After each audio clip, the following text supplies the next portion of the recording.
എല്ലാവർക്കും നമസ്കാരം. The art of നിഷയിലേക്ക് എല്ലാവർക്കും സ്വാഗതം. ഞാൻ നിഷ. എൻ്റെ ഇന്നത്തെ പെയിൻറ്റിങ് രാധാ മാധവ്.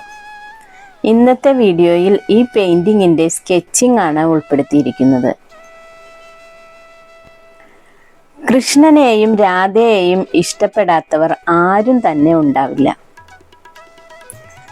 ശ്രീകൃഷ്ണ ഭഗവാന്റെ പ്രിയ സഖിയും ഏറ്റവും പ്രധാനപ്പെട്ട ഒരു ഭക്തയുമാണ് രാധാറാണി.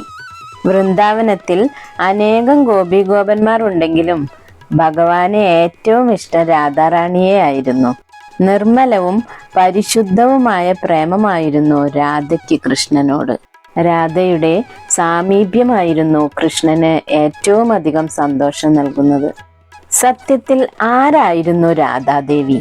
നിങ്ങൾക്കറിയാമോ? ആ കഥയാണ് ഞാൻ ഇന്ന് പറയുന്നത്.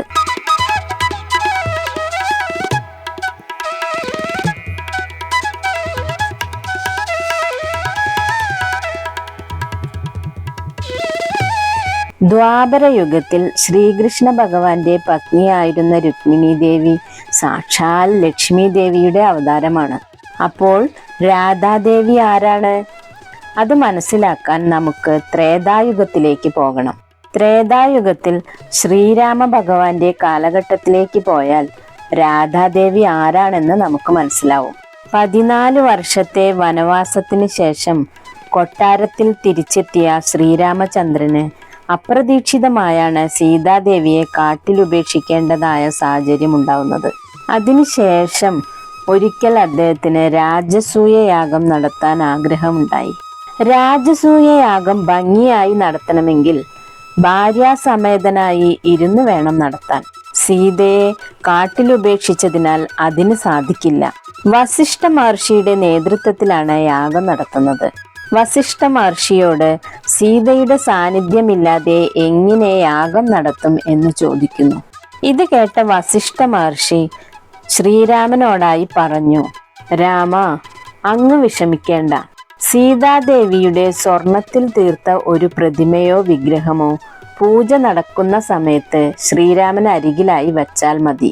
ഇങ്ങനെ ചെയ്താൽ രാജസൂയയാഗം പൂർത്തീകരിക്കാനായി പറ്റും. ഈ കാരണത്താൽ അങ്ങ് സങ്കടപ്പെടേണ്ട എന്നും മഹർഷി രാമനോടായി പറഞ്ഞു. അതിൻ പ്രകാരം ശ്രീരാമചന്ദ്രൻ സീതാദേവിയുടെ സ്വർണത്തിൽ തീർത്ത ഒരു പ്രതിമ ഉണ്ടാക്കുകയും വസിഷ്ഠ മഹർഷി യഥാർത്ഥ സീതയുടെ ഒരംശം വിഗ്രഹത്തിലേക്ക് ആവാഹിക്കുകയും ചെയ്യുന്നു. സീതാദേവി സാക്ഷാൽ ലക്ഷ്മിയുടെ അവതാരമാണല്ലോ. അങ്ങനെ രാജസൂയയാഗം വളരെ ഭംഗിയായി നടത്തപ്പെട്ടു. പൂജാകർമ്മങ്ങളെല്ലാം ശ്രീരാമചന്ദ്രൻ ഭംഗിയായി നിർവഹിച്ചു. പൂജകളെല്ലാം കഴിഞ്ഞെങ്കിലും സ്വർണത്തിൽ തീർത്ത ആ വിഗ്രഹം ശ്രീരാമൻ കൊട്ടാരത്തിൽ തന്നെ സൂക്ഷിച്ചു.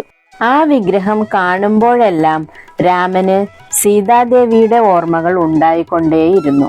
ദേവിയുടെ ഓർമ്മകൾ രാമന് വളരെയധികം വേദനയുണ്ടാക്കി. താൻ കാട്ടിൽ ഉപേക്ഷിച്ച സീതാദേവിയെ കുറിച്ചായി സദാ രാമന്റെ ചിന്ത. സീത ഇപ്പോൾ എവിടെയായിരിക്കും? തന്നെക്കുറിച്ച് ഓർക്കുന്നുണ്ടാവുമോ എന്നെല്ലാം അദ്ദേഹം ചിന്തിച്ചുകൊണ്ടേയിരുന്നു. ഓരോ ദിവസം കഴിയും തോറും രാമന് തൻ്റെ ദുഃഖം താങ്ങാനാവാതെ വന്നു. സീതയുടെ വിഗ്രഹം കാരണമാണ് തനിക്ക് ദുഃഖം നിയന്ത്രിക്കാൻ പറ്റാത്തത് എന്ന് മനസ്സിലാക്കിയ അദ്ദേഹം ആ വിഗ്രഹം ഉപേക്ഷിക്കാൻ തീരുമാനമെടുത്തു. അങ്ങനെയെങ്കിൽ ആ വിഗ്രഹം എവിടെ ഉപേക്ഷിക്കണം എന്നതായി അടുത്ത ചിന്ത. അങ്ങനെ അവസാനം രാമൻ ആ വിഗ്രഹം സരയൂ നദിയിൽ ഒഴുക്കി കളയാൻ തീരുമാനിക്കുന്നു. അങ്ങനെ നദിയിലൊഴുക്കാനായി വിഗ്രഹം എടുക്കാനായി പോകുമ്പോൾ അത്ഭുതമെന്ന് പറയട്ടെ, ആ വിഗ്രഹത്തിൽ നിന്നും ഒരു അശരീരി ഉണ്ടാകുന്നു. അല്ലയോ ഭഗവാനെ, അങ്ങ് എന്നെ ഉപേക്ഷിക്കരുതേ. അങ്ങ് ഒരിക്കൽ എന്നെ ഉപേക്ഷിച്ചതിനാൽ ഞാനിപ്പോൾ കാട്ടിലാണ്. അങ്ങില്ലാതെ ഞാൻ ദുഃഖിതയാണ്. സ്വർണത്തിൽ തീർത്ത ഈ വിഗ്രഹത്തിലൂടെയെങ്കിലും ഞാൻ അങ്ങയുടെ സമീപം ഇവിടെ ജീവിച്ചോട്ടെ. ഇതായിരുന്നു ആ അശരീരി. ഇത് കേട്ട ശ്രീരാമചന്ദ്രൻ പറഞ്ഞു, അല്ലയോ സീതാദേവി, അങ്ങ് വിഷമിക്കേണ്ട ആവശ്യമൊന്നുമില്ല. എത്ര നാളാണ് ദേവിക്ക് എൻ്റെ കൂടെ താമസിക്കാൻ സാധിക്കാതിരുന്നത്? അത്രയും വർഷം എൻ്റെ കൂടെ താമസിക്കാനുള്ള ഭാഗ്യം ദേവിക്ക് ഉണ്ടാവുന്നതാണ്. പക്ഷേ അത് ഈ ജന്മത്തിലല്ല, അടുത്ത ജന്മത്തിലായിരിക്കുമെന്ന് രാമൻ ആ സ്വർണ വിഗ്രഹത്തോട് പറയുന്നു.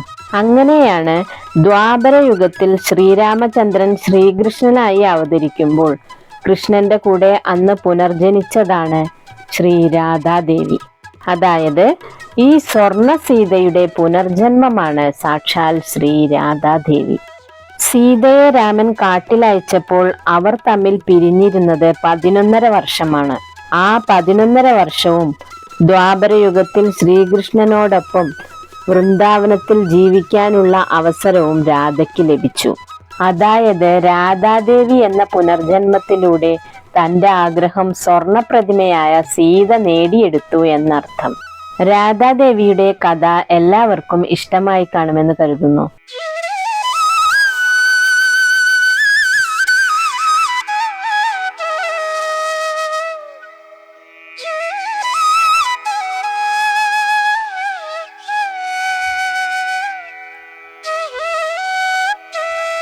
ഇന്നത്തെ വീഡിയോ ഇവിടെ പൂർണ്ണമാവുന്നു.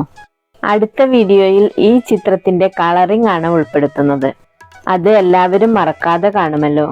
ഇതുവരെ സബ്സ്ക്രൈബ് ചെയ്യാത്തവർ എൻ്റെ ചാനൽ ഇപ്പോൾ തന്നെ സബ്സ്ക്രൈബ് ചെയ്യുക. ചിത്രങ്ങളെയും ചിത്രകലയെയും ഇഷ്ടപ്പെടുന്ന നിങ്ങളുടെ പ്രിയപ്പെട്ടവർക്കായി ഈ വീഡിയോ ഷെയർ ചെയ്യാൻ മറക്കരുത്. എല്ലാവർക്കും നന്ദി, നമസ്കാരം. Thank you.